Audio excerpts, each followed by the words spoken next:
Welcome back to the Red Letter Disciple podcast. We've got a sweet episode today with a returning guest, Tanner Olson. Tanner is an amazing guy I'll tell you about in just a moment. And we've got, by the way, a really awesome announcement we're making at the end that I think is going to be a game changer for our Lutheran Church Missouri Synod. But welcome back to Red Letter Disciple. This is a podcast to challenge you to be a greater disciple of Jesus. And so I hope that today's episode fills you with a lot of the hope that you need to be that disciple. That's what Tanner is going to bring. Today's episode is brought to you by our sponsor for this episode, which is Carey Nieuwhof's Art of Leadership Academy. Right now, in his Art of Leadership Academy, I am hosting weekly discipleship conversations around the 7 church trends of 2026. So I will throw the link for where to join, but I'd love to see you inside of the Academy. It's all free, and it's an awesome opportunity to dive into what's happening in our nation and world and make greater disciples. But today's guest, Tanner Olson, is a writer, a poet, a spoken word artist. And when people say, when are you going to get a real job? He's like, no, that is my job. And he's been doing it for a long time. Tanner and I have a unique kind of blend of history that overlap, that I was the co-host of the youth gathering in 2022 for our denomination in Houston, and he was in 2025 in New Orleans. And so we talk about the experience at the youth gathering. He's got a brand new book out called Getting Through What You're Going Through. And so much words of hope in here. And we'll hear a little bit of the backstory on why this book is written, how some of these poems were helpful in the lives of students at the youth gathering. Plus, you got to hang on to the final 10 or 15 minutes because Tanner and I talk about something that we're working on together that I've never shared on the podcast yet. But you're going to be hearing a lot more about it because I think God is going to do an amazing thing through this new venture that I'm not going to tell you about now. You got to go to the end of the podcast. So without further ado, let's do this with Tanner Olson. All right, friends, we got Tanner Olson here. Tanner, what's up? I'm just happy to be here. The standard line, right? You got to do it. I have to say, I've already said it twice in this conversation right when I hopped on, and I might say it again if you randomly ask me how I'm doing. But to be honest, right now I am just happy to be here. Sometimes I feel like I'm just here, but in this moment with you, I truly am just happy to be here. All right, Mr. Spoken Word, where did that come from? That phrase, "happy to be here," just happy to be here. Yeah, so I have this poem titled "A Poem About the Things That I Love," and the way that it ends is it talks about how I am just happy to be here with you tonight. I am just happy to be here. I love poems that begin the same way they end, and I love sharing that at shows and at events and when I'm with people, because the truth is like I feel so grateful, honored, privileged whenever I get a chance to stand on stage and to share the things that I've created. I know you feel the same way about sharing the gospel and the ideas that you have of like getting on stage, people listening. Like the best gift that somebody can ever give you is their time or attention or diamond. Or a Tesla. Usually, yeah, exactly right. But I mean, on those nights, and I am usually away from the people I love the most, but standing in front of people that I love as well, sharing with them hope, I truly am just happy to be there. So that's kind of where it's like a catchphrase, which sounds weird to say like a person who doesn't live on a sitcom has a catchphrase, but I do. That's good. I heard you there saying that in poems or spoken word, you like to kind of you like it when they start the same and end the same. I find that as a preacher, like I love to have an opening illustration. I mean, it's not every time, because I don't want it to be robotic, but it is pretty awesome. I feel like when there's something that you maybe introduce, but then you kind of close the loop at the end. Is it similar with poetry, or what would you say? For me, it is. I think it's kind of the style of poetry I write, which feels like it's more of this handwritten letter, more nostalgic, hopeful, less of the kind of poetry that you would be taught in school, but the kind that you would hear, at a concert or something like that. And so in several of my poems, they tend to start the same way that they end, because you want to bring the whole idea back around. Where you start is where you begin, and where you begin is where you end. And to have that center of the theme, especially when it's a line that really gets their attention. Like, for example, the poem that we've been talking about it's titled "A Poem About the Things I Love." And so the line starts, I love poems that begin the same way they end. I'm basically telling you how the poem is going to end. That's But you cool. don't Yeah. know that until we get to the very end of the poem when I tell you once again, I love poems that begin the same way they end.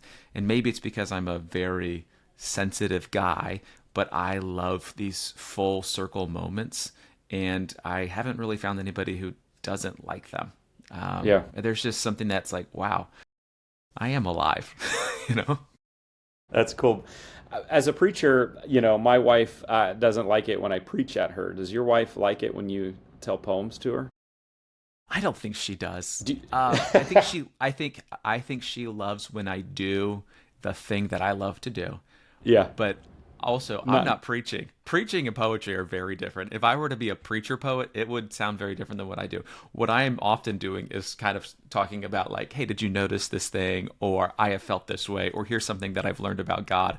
Maybe in your preaching style, you might be saying, we shouldn't do these things because it says this, and your wife may not like that. Thank you for that therapy there. Do you have a poem voice? Like, can she tell, like, okay, Tanner, this isn't the real Tanner. He's just like, he's being Tanner Olson, the spoken word guy right now. There have been a couple of times where she's like, you really turned it on in there, didn't you? And I couldn't help it. Like, so, and something like it's different when with like your wife, your spouse, like whoever, like your closest people, like they know you in all different kind of areas of your life. So she knows me at home on the couch on a Friday night. She knows me Monday morning. She knows me. And then so she knows when I get up on stage and I do things, it's going to sound a little bit, it should sound very different than the way it sounds like in our house. But there have been some times where she's like, oh, you really turned on Tanner the poet there for a little bit, didn't you? It's like, Nice. I did. I did. Nice. Well, we just jumped right in without a proper introduction. So I want to, introduce Tanner Olson, and we're gonna talk about some really amazing things. I want to share, or I want you to share from your experience this past year at the National Youth Gathering, and we're gonna talk about your new book, Getting Through What You Are Going Through, which is Yes. coming out tomorrow, right? Yep. Yep. All right, Yep. we're gonna talk February about that. 17th, Michael Jordan's birthday. Happy birthday, MJ. Oh, there you go. I don't know how you get away with that being an Orlando Magic fan, but so we'll talk about that, and we'll talk about just sort of the craft and influence and some things you're looking forward to in the next gen and coming up ahead. But for listeners that maybe haven't been introduced to your work yet, how would you introduce yourself? What does the bio look like for you? Yeah, the bio is usually my name is Tanner Olson. I'm an author, a poet, and a speaker. I travel around the country sharing poetry and stories and messages of hope at churches, schools, universities, conferences, organizations. I am really just a guy who believes in hope and wants to walk in the way of Jesus. And I share a lot of words. And so that's really, I have books and I put a lot of things on the internet, and that's kind Yeah. of it. Yeah. That's good. When did your love for words, or even for poems or spoken word, kind of become a part of like, yeah, this might be something I want to do with my life? Yeah, in middle school, I really started to become interested in writing, and there's kind of two or three things that really got me into writing. Number one, it was punk rock music. I love punk rock music. Bands like when I was in middle school, it was bands like Blink-182, Yellow Card, Newfound Glory, The Starting Line, like some of these fantastic bands, Jimmy Eat World, that just really like their lyrics connected with me in a way that nothing else seemed too. And so I was like, well, there's something here with the words. So I wanted to be in a punk rock band, but I can't play music or sing, so that really wasn't an option. But the words were there. And I also really loved stand-up comedy, how like telling a story can get people to lean in a little bit. And oftentimes in stand-up comedy, you're also telling these bits of wisdom and truth along the way while making people laugh. And the third is I just really loved storytelling. I liked the craft of writing, of thinking through movements and stories and ideas and characters. And so from a young age, I loved words, but I didn't know you could become a poet. I thought you had to be chosen, like you had to be like you were drafted into the NBA. I thought that's how it was. Like you are now a poet, but it turns out anyone can just become a poet. And so I did. And so my love for words really started to take off in college, and then after college. And maybe you feel the same way too. Like I had a couple people who would speak into my life and say things along the lines of like, "Hey, you can do this. You're good at this, and this is needed." Things that the negative thoughts in my head or the lies in my head told me otherwise, they met it with truth and just said, "Hey, like." We know that you like writing poetry, sharing poetry, and speaking. You should do that. Go do that. And so for the last 10 years or so, that's what I've been doing. I think that's so important that our words matter, and that's why I love, your words give hope to a lot of people. But it can be just one line, it can be just one, encouragement from someone that really makes a difference and sets you on the right path. And I also think, by the way, it can go the opposite of, some words can bring discouragement. So we have to be really careful what we say. And I remember a season of my life at seminary, actually, where I think I turned in a sermon and I got it back from the professor and it wasn't a good grade. And at the end, he just put, "This is not a creative sermon." And I read it and I was like, he's right, And then unlike you, I had some creative writing classes and I just didn't perform well in those classes.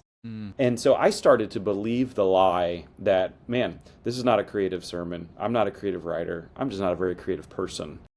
And I remember voicing that while I was at seminary to my mom, of all people, when I was on break. And she was like, "What did you say?" And I said, I'm just not a creative person, I guess. And she's like, "Zach, no, dude, you are one of the most creative people I know." And I needed her words to sort of set me aright. And so I just commend you because I think you can be a voice, particularly, with younger generation, where they're looking for words of hope and identity and security in who they are. And I do. I think your words really resonate with people who are hurting. How did you kind of get to that place, though, where it's like, yeah, I want to bring a word of hope? Was there something in your own life or, a story that like this is personal for you? Yes, but before that, I also had to learn, and I think you learned this with your mom, is like what you do is not for everybody. And that's True. kind of Yeah. a hard thing. And Yeah. so maybe it's like, well, maybe this creative sermon wasn't creative or didn't like strike a chord with this person or this person. I feel the same way with a lot of things that I've written or shared about, where it's like, this didn't connect with this group of people, but it definitely connected with this group of people. And a lot of the things that I'd have to remind myself over and over again kind of boil back down to what you do matters, but what you do is not going to be for everyone. Like art in itself, like art is for all people, but not this piece of art is for everyone, right? Like I like punk rock music. Some people can't stand it. I don't understand that, They don't understand why I like it, but that's what makes it kind of so beautiful. When I look back on my life, I think about like what I was going through in middle school, in high school, in college, and the questions that I was wrestling with, or like losing my grandma when I was younger, or when my wife and I were diagnosed with unexplained infertility, or like being let go from my first job out of college, or going to college and not knowing what I wanted to do. So I think a lot of the things that I've walked through, I just kind of bring that to my writing. And I think one of the things that I bring to the table as a writer is I'm a pretty normal guy. Like I think I said it at the beginning, like I'm just a dude, but I'm also someone who approaches life as a writer, as a creative. And so I kind of see the world a little bit differently, or I see stories just a little bit different. Like the way that you view the world is probably through a couple of different lenses, right? Like pastor, author, speaker. Like I see it through the lens of like, I'm a writer, I'm a storyteller. How can I bring that forward? And so when things happen in my life, one of the things that I want to do is like, how can I take this and then bring this to people and offer them hope? Because I think the power of our stories, and this is why I love when pastors tell real life stories in their sermons, not to like brag, but to be like, here's a real thing that happened to me in my life. This is this hard, heavy thing that makes them feel more like a human being. And I don't think anybody like walks away from me being like, that guy's got it all together. But I don't want to give them the chance to think that I have it all together. I want to reveal and share with you the hurt, the brokenness, but also the hope. Yeah, that's cool. And you have, and you are, and we, you and I kind of share a unique overlap with our LCMS youth gathering, because I got the amazing opportunity to co-host the youth gathering in 2022 in Houston, and you got the opportunity to do that this past year, 2025, in New Orleans. And so love to know kind of what went through your mind when you first got the call asking, or confirming, I guess, that you were hosting this massive gathering of 20,000 people. It was nuts. The first thing that went through my mind was, I hope I don't have to do any skits. Like, I'm not doing these. I can't do any skits, you guys. I'm not doing that. And then the second thing I was like, and I think I confirmed like 3 times. I was like, are you sure that you want me to do this? Like, are you sure? Like, I'm sure I can do this. I feel confident that I can do it. Are you sure you want me to do it? And, being on stage with Shelly and with Brady, it was wild. It was maybe one of the most wild things that I'll ever get to be part of. But I felt extremely honored to be able to stand on stage, four nights in a row, 5 days in a row, and to be able to share something that I've written, to share a poem every single night on stage. Had you told me this 10 years ago when I first got started, I wouldn't have believed you. And then to hear, later on how much the words that I got to share on stage meant to those listening. I mean, it was just a complete honor, and I will forever be grateful for the opportunity. But I will be honest, I like doing shows of like 100, 200 people, 20,000. That was big, man. Standing up in front, you're just like, this is a lot. What did you think? Because that's a show of 200 compared to 20,000 is 100 times the amount of people. But what was different from that mass scale for you comparatively to a show of 100 to 200? The hardest part was that you didn't have this close interaction. Like when we came to Omaha and did a show at your church, like I was able to look people in the eyes, and like we'd have conversation a little bit back and forth and stuff. When you're there, you're just like hoping the words land and that you're connecting with people, because you can't really, there's not time for feedback. The sound is doing a whole bunch of different stuff. You're overwhelmed by it. I will say this, like, I have been more nervous to speak in front of groups of middle schoolers at a school than I was to speak on. Like, I didn't feel nervous. I was excited, and just completely honored. And then you look out, and I'd be like, I went to college with this person. Like I was studying this person. I was at their wedding. Like I know your child. I know your children. Stuff like that. So like being in a room full of people who were like friends and family, it was pretty honoring. Yeah, that's cool. I the same thing. Yeah, especially in Houston, we were in a baseball stadium, and because of kind of the way it was rolled out, like that was hard. We were on second base, and so distance, basically, right? And so even the first row is 150 feet away or something. So you really had to, which was kind of a cool thing. Like, I don't know about you, but like you just said, you can get more nervous in front of a group of middle schoolers. I tended to think the same. I wasn't sure how I would feel, but once I actually got there, I was like, this I actually feel no more nervous in front of 15 or 20,000 people. And though I can't look them in the eye, it was really easier to kind of play off of the energy, if you will, as a speaker. And I found that to be kind of fascinating and a lot of fun. Yeah. The energy was awesome because you knew that they were there and why they were there, and they were locked. They were locked in. It was different for us than the stage setup. When I was standing on stage, there were people 2 feet from me. Right, yeah. But they were looking up. They were like looking up at me, and I'm looking down on them. And but then it was cool because then, when I wasn't speaking and one of the other hosts was sharing, like I could look at them and like, we could make jokes and stuff, which was really cool. But yeah, it's something that, I feel very lucky by, and it's something that's always going to be tied to us, Zach. Like we'll always be like, oh, you guys got to host the youth gathering, but like we definitely did. We're still recovering. Right. I think that's pretty doggone true. And also what I love about it too, because sometimes when you speak to, you would know this by the rooms you get into, but when I, speak for student ministry or go do a chapel at a school or something like that, it's sometimes hard to get, visceral or just reaction in the moment from teenagers. And as a dad of 2 boys, 14 and 18, I'm like, it's really cool to have teenagers like responding to what you're saying. And I think you get that in a room of 20,000 more than you do in a room of 20, or especially in a house filled with two of them, if that makes sense. When there's a room full of 20,000 people, you're at least going to get one person to respond, which is huge when it comes to teenagers. I can't imagine what it's like living with two teenage boys and trying to get a reaction from them, you know? Yeah, well, it was cool in 2022. My oldest son, Nathan, got to be in the stands, and so he got to see Dad on stage. My younger son Brady, though, was there when you were there in New Orleans, and he and the group that they were with just absolutely loved your words. And who knew, man, a poet could be impacting 14-year-old boys. Well, what? So a while ago, and this was years ago, but within the Christian world, I had asked if I could speak at an event, a youth event. And the person messaged me back and said, "Hey, no offense, but no one's going to listen to a poet on stage." And that stayed. I mean, talk about like how words matter. Words, yeah. Like that stayed with me. And even like right before I got on stage, like the couple of weeks before I got on stage at the gathering, I had been getting some pretty mean comments online about like how like what I do doesn't matter. It's not very good. No one appreciates it. You should stop. And those kind of words, like they stick with you.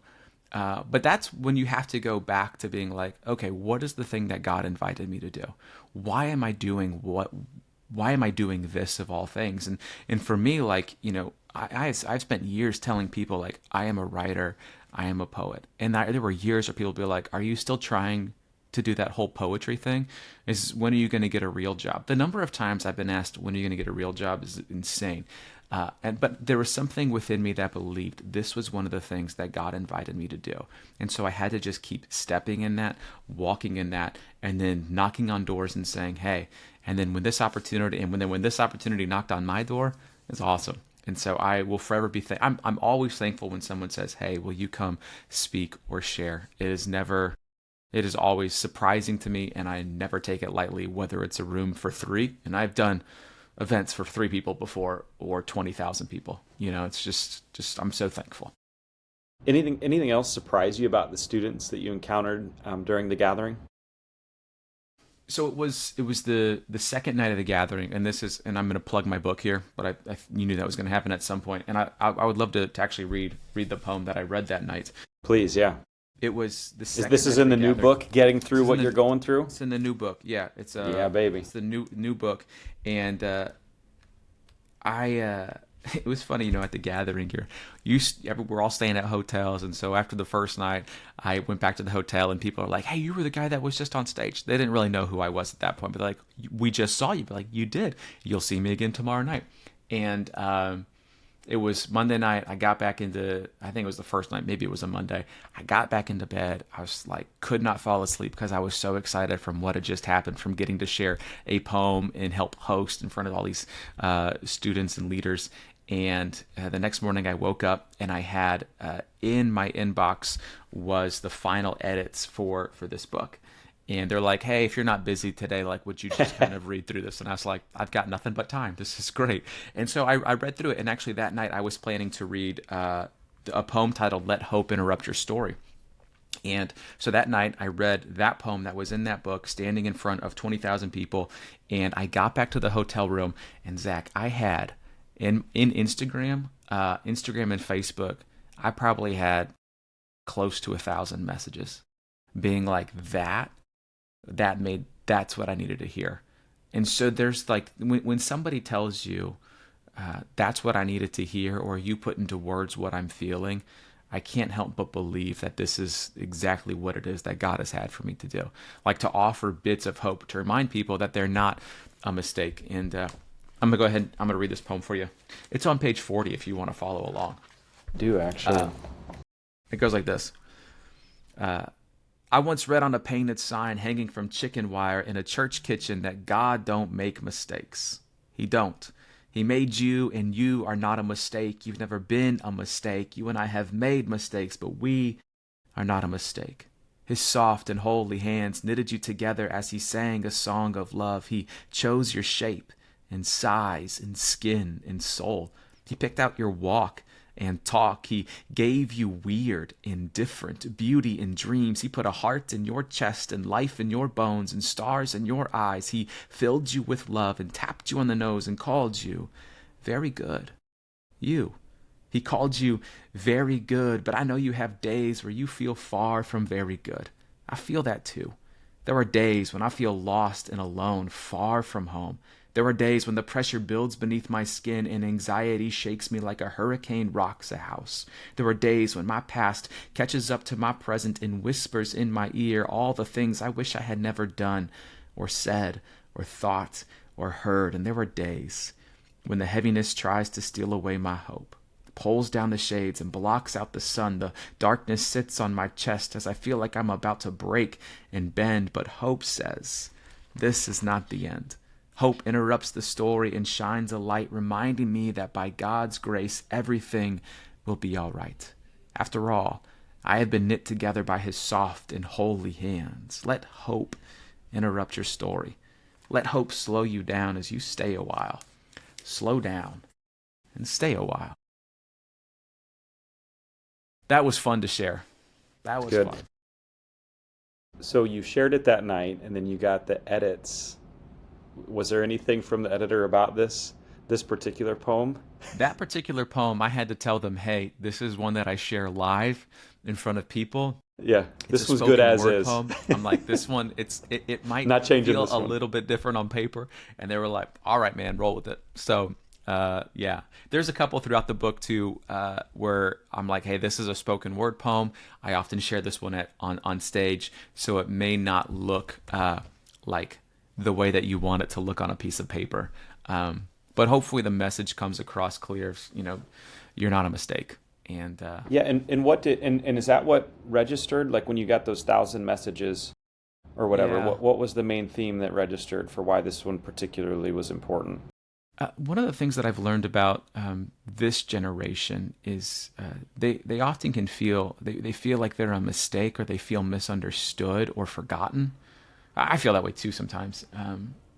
And to remind them in a poetic way, but in a way that offers truth and hope that God does not make mistakes, that you have been knit together by his soft and holy hands, and that hope can interrupt our story. Hope being like the full assurance that God is with us in this, whatever our this is that reminder that we can keep going, that we are seen, that we are loved, that we are forgiven, and to step into that.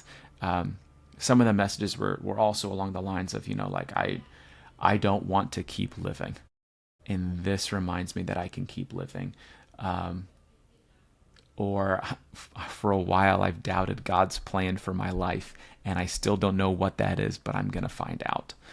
So there's this like measure of like hope, of continuing, of trusting that God has not forgotten us. And I think that's one of the powerful things about gathering people together, whether on a Sunday morning or every couple of years as a youth gathering, is you get to look around the room and like, hey, we're all going through something together, but we're all doing it following the same God. And there's just like power being in a body of people. Yeah, that's sweet, bro. And you said it earlier, and I don't want to just gloss over it. It's super weird that prior to this, that anyone would sort of take shots or just say mean things or nasty things about you, your career, what you say.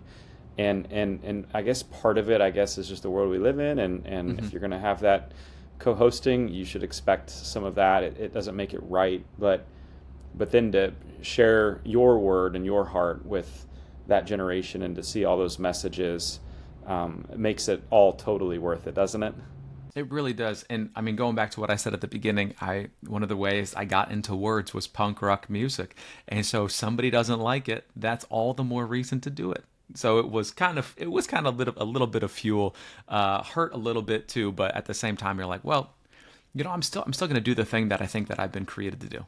Yeah, and if anything, this first part of our interview just is reminding me of just the power of words, and we can use them for good, and we can use them for evil, and all of us have a voice, and so we need to spend less time, using them obviously for the enemy's purposes than God's purposes.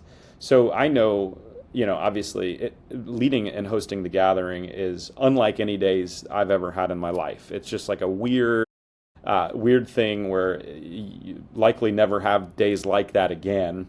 But I also know like it's really well planned and organized and scripted and more doctrinally reviewed than anything I've ever been a part of by a 50x multiplier. But anyway, well, I'd love to know, like, was there a behind the scenes or offstage or unscripted moment at the gathering that really struck with you? There was, I think it was like the third night. And so before I would step out on stage, I wanted to go see people in the audience and walk around and say hello and see old friends, because when you're at the gathering, like you don't really get that opportunity to do so. Like you're kind of locked into where you're at behind the scenes.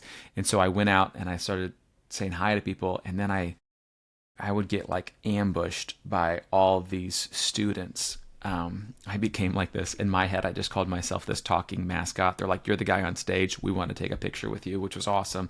But I think I was out there for like 10 minutes and I just got really overwhelmed to the point of like a near panic attack. And so I walked backstage and I'm walking around and I am trying to calm myself down and pray, and I'm listening to worship music. And my friend and one of the leaders of the gathering, her name is Leah Abel. She also was my youth leader growing up. So she's known me since Cool. I was like 13 years old. And she saw me and she just walked over and just gave me a hug and prayed. And for me, in that, I was able to like calm down, come back to myself a little bit, remember why it is that I'm here. For as scripted as the gathering is, and for rightful reasons should be, Yep. there are these moments that just happen in and around being on stage that you can't control. And so you have to lean on the grace and kindness and love of the people around you. And thankfully, there are so many people around us that want us to do well and can see us when we are not ourselves. And so that was one of the moments I think, that will stick with me forever, was my youth leader saw one of her youth not doing great. And she said, "Well, I know what to do in this moment." And then I walked on stage, 5 minutes later, and I was like, I was great because of that moment, Yeah. So, Yeah. just something that'll be something that sticks with me for a long time. And yeah, man, I don't think I'll ever be sick of talking about that experience. It's wild. Yeah, it's sweet, and it makes an impact. I had, even a year after, someone shoot me a picture, and I never suggested this, so I don't know if how people take this, but my big line in my message was, "Middle words are not final words." Mm-hmm. And she sent me a picture a year later. She actually got it tattooed on her arm, right here, as just a reminder of it. And so it's just the power of words that you share, and I think you do it so beautifully. And so you shared one poem from your new book, Getting Through What You're Going Through. But yeah, tell me about this and where this what the genesis story of this particular one came from. Yeah, so this is my fifth book of poetry, and the last one that came out in 2022, and a lot of what was written in 2022 was written like right before the pandemic. And so this book really is stuff that kind of came out of the last 5 years, and the last 5 years have been a lot for just about everyone, 2019, 2020 to like now, there's just been a lot. And so I wanted to put together something that I was writing. I was thinking about how can I communicate the big things in my life: with hope, peace, love, joy, grief, misunderstanding, fear, and put it into a book that can bring hope to people. And so yeah, there's like 190 pages, poems, some essays, some reflections. A lot of it is kind of like looking at what was, what is, and then stepping into the future. Honest words of hope, hopefully some funny stories in there as well. And it's really just kind of this hopefully this hopeful companion for people who were going through something. And I know that we're all going through something. So someone asked me the other day, like, "Who's this book for?" And I was like, everyone? Am I allowed to say everyone? Because I think I definitely know it's for me. And I also know that it's connects with high school students and college students. But at this point, I've gotten messages from, people who are sitting in hospitals, whether in the hospital bed or in the waiting room, the mom who is struggling to get through another day, the dad who's just been let go from his job. Like, the messages that I've gotten from this book so far have just been overwhelming. And, well, you know what it's like. Someone sends you a message and says, this mattered to me and this is why. And then they tell you their story and it's just so heavy. And I really wanted to write a book that meets the heaviness. It doesn't have all the answers, but I think just sitting with someone in their situation to help them find a little bit of peace in a moment where it's nothing but chaos. Yeah, that's why I wrote the book. How would you say this book's different than, like, emotionally, spiritually, or any other way from previous works you've done? What makes it kind of unique or stand out? Yeah, this one, I think there's this new level of depth that I haven't been able to tap into before because of the things that I didn't know because I hadn't lived through some of the toughest years of my life. The 2020, 2021, 2022, it was the pandemic. My dad almost died. We were diagnosed with unexplained infertility. He started the adoption process. Meanwhile, the world is full of division. Our friends are having miscarriages, announcing divorces, and all these different things. And other friends are announcing all these wonderful, beautiful things that we prayed for that just didn't happen for us. And so there was a lot of pull in a lot of different directions and a lot of stories happening. And I tend to see what's happening in the world and want to write through it. And I can't say that I was doing that with some of the other books that I've written. I was also, I was a younger guy. I didn't really know what was happening in my own life then. And in this book, I feel like I was very aware of the heaviness and how hard it is to be a human. I think if you're like, hey, what's like the big thing you've learned in the last 5 years? It's something that you've known your entire life. It's just really hard to be alive. But I think we need words of hope to help us keep living. That's deep, bro. So read me, you read one poem already, but read me one of your favorites from the book. Yeah. And then tell me either tell me the backstory first and then read it, or vice versa, whatever you feel like would be better for our audience. This is a poem titled "What I Mean Is," and it was written based off of everything that I just said, of the heaviness, of the heartbreak, of the uncertainty. I talk a lot about unexplained infertility because I know a lot of people are walking through that, or wanting to start a family and they just can't for one reason or another. But I also know there's a lot of people who are listening too who have dealt with like the loss of a child or a parent, or have received a cancer diagnosis, or like life just isn't going the way that they want it to go. I think a lot about my friends who are single and just want to be married. And just like that, the way that they thought life was going to go, it didn't go that way. And it wasn't like they were wanting something bad. They wanted something beautiful. And that prayer just wasn't answered the way that they thought it was going to be answered. So, all that to say, this is a shorter one. It's not as long as the first one I read, but it goes like this. What page you on? 125. There you go. When I say everything will be okay, what I mean is, in the end, everything will be okay. Along the way, it will not all be okay. You already know this. There will be sadness and death and failure. There will be brokenness and moments that feel beyond repair. There will be pain and fear and unwanted changes to your story. There will be seasons when you feel far from okay, and moments when you wonder if the last line of this poem is true. The little I know, one thing I know for sure. Through it all, there is hope.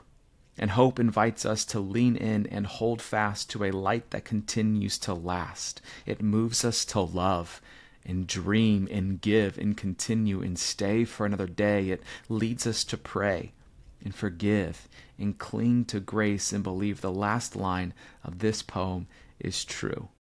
Everything will be okay, even if everything isn't okay today. That's better than okay, Tanner. That's beautiful. That's one of my favorites from the book because a lot of times I think we tell people everything's going to be okay. And that's just a way to get out of the hard and heavy conversation. I get that. It's hard to have conversations that we don't necessarily want to be in or know how to respond to. And there's this deep belief, this core belief in me that everything is going to be okay. But sometimes that feels like a blanket answer that is not very comforting. But I think to add that next part, everything will be okay, even if everything isn't okay today, it's like I see you. I think that's one of the things that I like about poetry is the work of the poet isn't to give you all of the answers. It is to help you turn maybe just a little bit or to look into a new direction or to give you words that remind you of hope. And I can't, if somebody tells me, hey, like we had a miscarriage, my sister died, I'm feeling, I'm depressed. I can't tell them everything's going to be okay. I'm going to tell them I hate this for you. Yeah. And I'm going to tell you that, one day everything's going to be okay, but right now it is not. I think that's beautiful, and I think sometimes we can jump to that, everything will be okay, and that and we're true, and it's right, because of our obviously amazing faith in this God who's going to make everything okay. Right. But to sit with people and to wrestle and struggle with some of life's difficulties, and even in the back of the book, and I think I've heard a lot of what you've said today, life is not a race and you are not behind. Mm-hmm. It feels like that's such a problem for a lot of people is when we expect things to happen one way, and when we look at others and, in your own story, you expect that, you get married and then a few years later you start having kids and that doesn't happen, and there's unexplained infertility, and yet you're seeing everybody else around you, and we live in this world where it's easier mm-hmm. than ever to see. Do you feel like that's a huge piece? It must be, because you put it on the back of the book of just like, it feels like a lot of the reasons we need hope is because maybe not even everything's that bad, but we just feel like we're getting left behind, or we're not where we want to be today. Does that make sense? Yeah, life is not bad, but it's not what I want it to be or thought it would be. And that makes it hard. I think that's my favorite line that I maybe have ever written because I needed to hear it, that life is not a race and you are not behind. And oftentimes that feeling of feeling like you are behind is so deep and heavy and really begins to cloud what you're seeing. You see, okay, well, I thought I was going to be married. I'm not married. I thought I was going to have kids. I'm not. And then you see all the people who you look at social media, and one of the best lies that social media tells us is that everyone is doing better than you. Right. Right. Like every time again, I'm like, well, that person's doing way better than I am. And it's like, well, it's not a race. Like, we're living. Like, this is the gift. And so how can I enjoy it, even when it's hard to enjoy? But that feeling, man, like you're behind. Mm-hmm. Yeah. It's a killer. And I think there's so much of that's true, like, in the younger generations too, when it's, you're supposed to tick this box and this box and this box, but then something happens and you flip, and maybe that's age 40. I'm now 42, and and all of a sudden it's like I'm less and less worried about am I behind, but maybe life has left me behind. Am I still relevant? Am I still does my message still matter, and can I still use my influence, and I think that's just really, it's really awesome, brother. So obviously I've written some books before, but I write kind of devotional books, and I know that the pattern I like, of course, is write an intro and then have 5 themes and introduce them the first 5 days, and then write 7 more.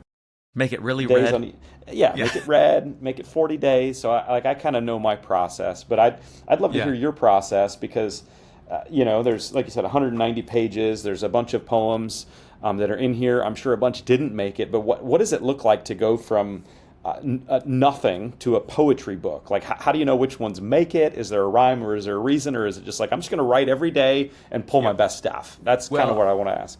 When I got this, when I talked with Zondervan about putting this book out, they were like, "All right, we need 190 pages. I think it was like 20,000 something words." And I was like, "Great!" So I sent them like 40,000 words, like 300 pages. I was like, "Here's everything that I think could be in the book. I need help shaping this." I was like, I know I want to write a book for those who are in need of hope, who are feeling the heaviness of this life, and who are looking for like a way to take a next step forward. And so we took some of the poems, and I was like, hey, there's like 12 of these like in here that I have that I know I want to be in the book. What can we build around that? And so we sat down and we looked at all these different like things that we could do, and then we came up with the idea of these three sections for the book. Basically, they're what was, what is, and then what you're stepping into. But for me, like my whole process is just like, what's happening? What questions are being asked? What did I just read in Scripture this morning that can be communicated in a different kind of way? Or what's the thing that I needed to hear last week that I'm still working through? And it turns out some of the things that I needed to hear, like I'm 36, like some of the things I needed to hear in the last 5 years were also things that I needed to hear when I was 13, 16, 20, 25. And I know that the things that I need to hear at 36 are also what I'll need to hear when I'm 63. Like there are these deep truths that just stand the test of time, or these reminders, like, you're not behind. Like when I'm older, I might be like, I'm not behind, but I am definitely not young, Right. And right now it's just like, if you read through the book, one of the things that I often, encourage is to let go, is to open your hands, to get outside and to talk with God. I don't think that I'll ever outgrow or become too old for talking with my dad, or talking with the Father. And I really hope, of all the things that this book does, is it reminds you that hope is real and that you get to talk with God. Cool. Tell me about the cover. What's this all about? So it's very orange. It is orange and orange on orange. And there's a couple of poems. There's a couple of parts in the book. There's one titled "Squeeze Me Out," and it's just this poem about being squeezed out and what you will find. And then there's another where I tell a story of an essay of my mom and I when I was younger, and we would go and pick. I grew up in Florida, and we would pick oranges at my papa's in my papa's backyard, and then make orange juice. Nice. And so that as the art illustrator was reading through the book, they were like, "What about an orange?" And I was like, "I never saw that coming, but I love it." And I think like one of the main things that I talk about in this book is how this book is a gift of a life, and yet we are squeezed out. Like this life is not easy. It is not gentle. It is not kind, but it is sweet. It is a gift. It is good. And for somebody from Florida, I love oranges. Somebody are like, I hate oranges. I love oranges. But there's just that, like the picture of the cover of the orange being squeezed out. Like sometimes we feel like that, but also the good stuff that comes from that. And so that's kind of the whole behind the book. That's sweet. Where can people get it? Anywhere you get books. Anywhere. Amazon. Wow. Hopefully bookstores near you. If not, just ask for it. They'll have it there. But Amazon, all the other online retailers. It's titled "Getting Through What You're Going Through." I hope you'll pick up a copy. A bunch of churches have been ordering copies for their high school youth groups, for their college group, for their grief share ministries. And so my hope and my prayer for this book is that it would be helpful and hopeful. Like every morning I go for a walk, and I just pray that this book will be helpful and hopeful over and over again. And so, and if you need more convincing, send me an email, and I'll tell you more about it. Yeah, and I would recommend, I know we have a lot of pastors and church leaders listening, I would recommend grabbing it in bulk too, and having this kind of in your arsenal of stuff to give to people, especially beautiful gifts to give to people that are going through some stuff. And I've been, the title's great, Getting Through What You're Going Through. There's seasons of my life, and I don't know really what this means yet, and this feels like one where it just feels like I'm going through right now what I'm getting through, if that makes sense. Yeah. And it feels like there's a little bit more, that's been coming after me or coming on to me, and I'm just kind of going through the motions, hoping that I get through this. So, anyway, I just want you to know this is an advanced copy, but it's been a blessing for me to open up and to be encouraged. I need, your poem earlier about slowing down. This stuff helps me slow down.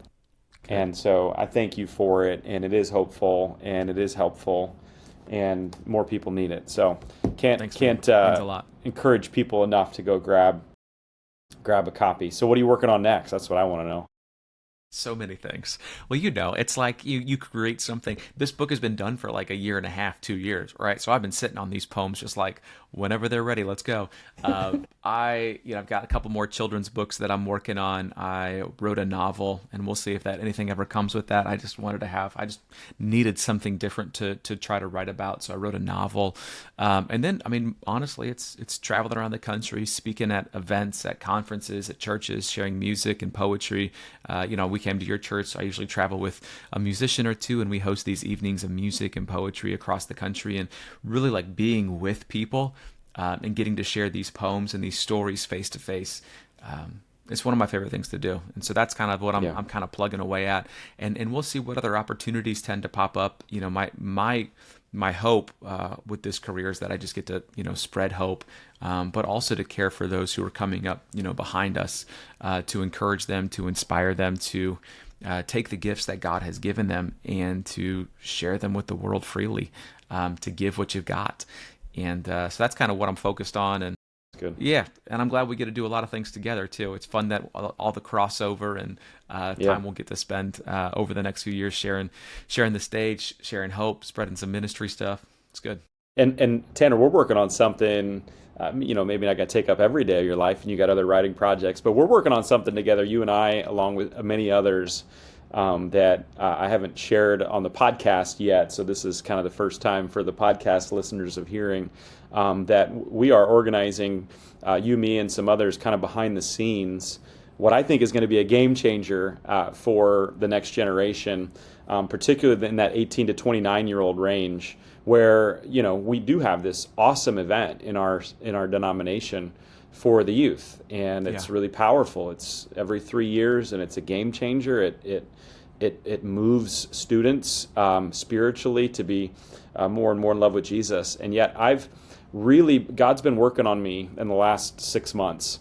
And, I've been more public talking about LCMS related things, particularly with leadership and pastoral formation, and, trying to do my part and use my influence, and created a survey that got over 1,000 Lutheran leaders to respond. And the number one challenge that was voiced on there or was selected was reaching and retaining youth and young adults. And I'm trying to do my part to talk about the obstacles and the things that we're facing, but I also want to be a part of solutions. And so the Lord's really been working on me, and we are going to be launching the first ever that I know of Lutheran young adult gathering centered on that 18 to 25, 29-year-old range. And I know your heart's in that too. And so tell me why you're passionate about that age group and what you're hoping this thing becomes. For the last few years, I've gotten to travel around the country, and I've spoken at hundreds of different Lutheran churches, and you kind of see the problem. I'll go to events, and there's really no one there from the age of 18 to 30, and you wonder where are they? And then you go to this event, the youth gathering, and it's high school students and many college students there who are volunteering or participating, and even young leaders who are there as well. But there's also a large part of their friends back home who aren't involved or are somewhere else. And so I think to be able to see, hey, we're hitting here and we're hitting here, but we're missing this beautiful age range. What can we do to invite them into something, to create a space where we can talk about the things that they're going through, to talk about what it means to be 18, 25, almost 30, like all this kind of stuff, and to offer hope, to spread hope, to be to create a space where they feel cared for. And so when you came to me with the idea, I was like, yeah, why would I say no? Why would I say no to something that has the opportunity to spread hope and invite people to continue to walk with Jesus? Yeah. And I think that's the big thing, is I just want to share Jesus with people. And this is an opportunity to do that, to take the beautiful theology where we can remind them of God's grace and God's mercy and the beautiful faith that we have, and how can we walk that forward. So yeah, when you said, do you want to do this? I was like, well, why would I not? Can you give me a reason why I shouldn't? And you didn't give me a reason why I shouldn't. So. There you go. I love it. Yeah, much more information will be coming out soon on what this is going to look like. But it is we're getting ready to do a full scale, getting after this, and it's really, again, I want to be a part of solutions, not just bringing up obstacles. And as we looked at it, and it is the number one challenge that was voiced, but then at the same time, I'm a big believer in looking at what's going on nationally, internationally when it comes to faith. And I love, every year Carrie Newhoff, a church leader, comes out with the annual church trends. And at the very first trend is Gen Z is coming back to church, especially Gen Z young men. Young women, not so much. And so there's this amazing thing happening, kind of, or at least some good news with that. And so I do feel like the timing, like I don't want our church body to miss this moment. Yeah. And there's this huge hole and this huge gap that I'm like, we can actually do something about that.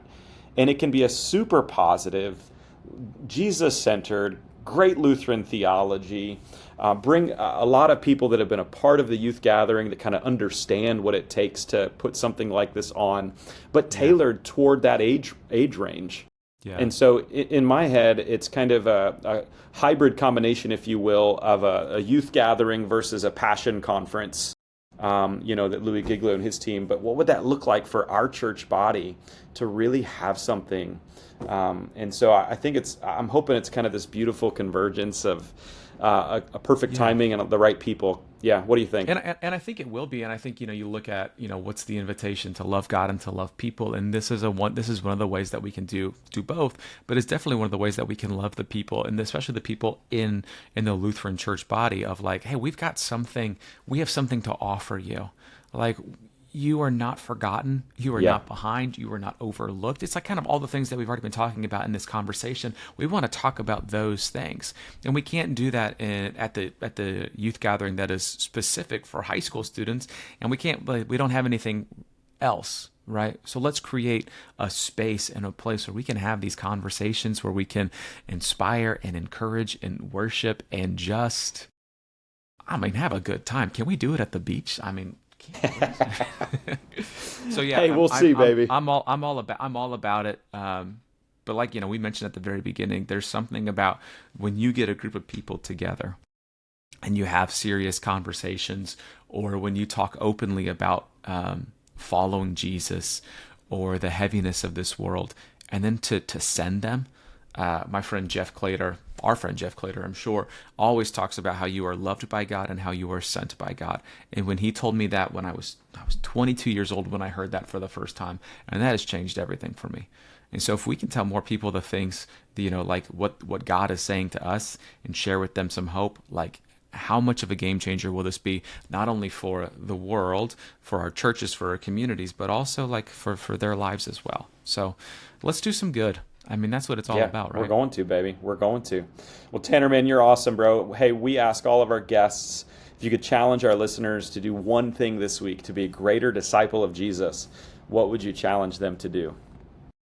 Outside of buy your book, which is now available on Amazon and all of all the bookstores. Yeah, I know part of me is like, well, you should slow down, or you should go buy the book, or can you write a poem? You should get through what you're going through. Can you get through what you're going through? My challenge is, can you take this next week and just go for a walk and talk out loud with God and just see what comes up? That's what I would challenge or invite, or whatever we want to say. I think there's just something, I think for me, a lot of the things that I write about come out of moments like that. And so what can come out of a moment like that for you? Sweet, brother. All right, man, if people want to connect with you, where can they find you these days? Yeah, writtentospeak.com. I put stuff mostly on Instagram, which is just at written to speak, or you can type in my name on the internet, Tanner Olson, Olson. And I would love to share this book with you, or come to your church, school, conference, gathering, whatever, and share poetry, tell stories, offer a little bit of hope, and would just love to say hello. And Zach, I'm so thankful for you, dude. Thank you for having me on, for supporting my work as a writer and a poet, and for I feel like we should like how everyone who's like hosted SNL 5 times should have like a jacket or something. I feel like since we've gotten to host the youth gathering, we should have like some sort of jacket that we wear or something. Yeah. I'll ask Shelly and Brady, what they think about it. But I there think you we go. can do something. I'm in. Yeah, let's do it. I like it, Tanner. Thanks, man. And keep doing what you're doing, and keep providing hope. And I hope that today's episode did that for others too. Appreciate you, brother. Yep. See you. Well, I hope you got filled with so much hope today hearing Tanner and about his new book, getting through what you're going through, plus getting the first listen on the podcast of the brand new Lutheran young adult gathering that we are forming as we speak. You're going to hear so much more about that in the future. It's going to be a game changer for the LCMS for 18 to 29-year-olds. And we're just so pumped to see what God will do through that. Hey, we got some great conversations coming up in the next several weeks. And so every week we come to you with a new episode. And I'd love for you to subscribe on YouTube or on Apple Podcasts or Spotify or wherever you listen to your podcasts. That way you don't miss next week's episode. So thank you so much for listening, and we'll see you back next week for the Red Letter Disciple.